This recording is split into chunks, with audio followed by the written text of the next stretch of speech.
Hello and welcome. This is Plus TV News at 3. I am Benga Aborowa.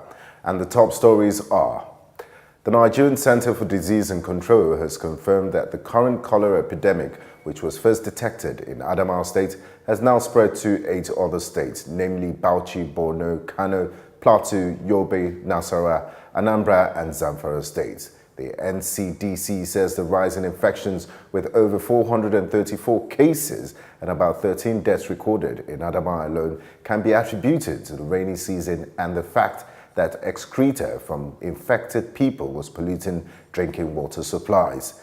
The center said the ongoing industrial action by the Joint Health Sectors Union was also hampering the delivery of healthcare in some states. The symptoms of cholera include acute diarrhea and, if untreated, can cause death within hours.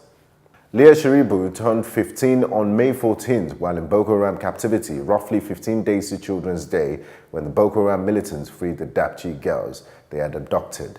Leah Sharibu would have been the 106th girl and was not released allegedly for not renouncing her Christian faith. Regarding efforts to rescue her, the Army Deputy Chief of Policy and Plans, Major General Atahiru Ibrahim, has given assurances that there are ongoing military operations to rescue Leah and all the schoolgirls in Boko Haram captivity.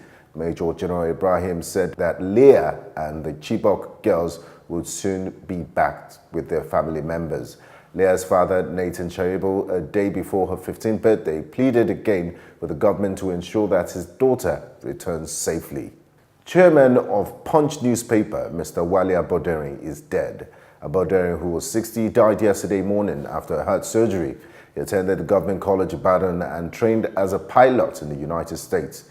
He was well known for his works as a sports enthusiast and philanthropist, as well as founder and chairman of Dolphins Female Basketball Foundation, former chairman of the Lagos State Basketball Association, and a one-time vice president of the Nigerian Basketball Supporters Club. Until his death, he was the chairman, Punch Commercial Printing Limited and Look Ahead Properties Limited. On the foreign scene, barely 24 hours after Libyan factional leaders met to fashion out a peace plan in the war-torn North African country, heavy fighting has broken out again. The United Nations Humanitarian Office Thursday morning said that the new theater of war was in the Libyan city of Derna. According to the UN, the fighting involves heavy air raids, shelling of residential areas, and heavy ground clashes.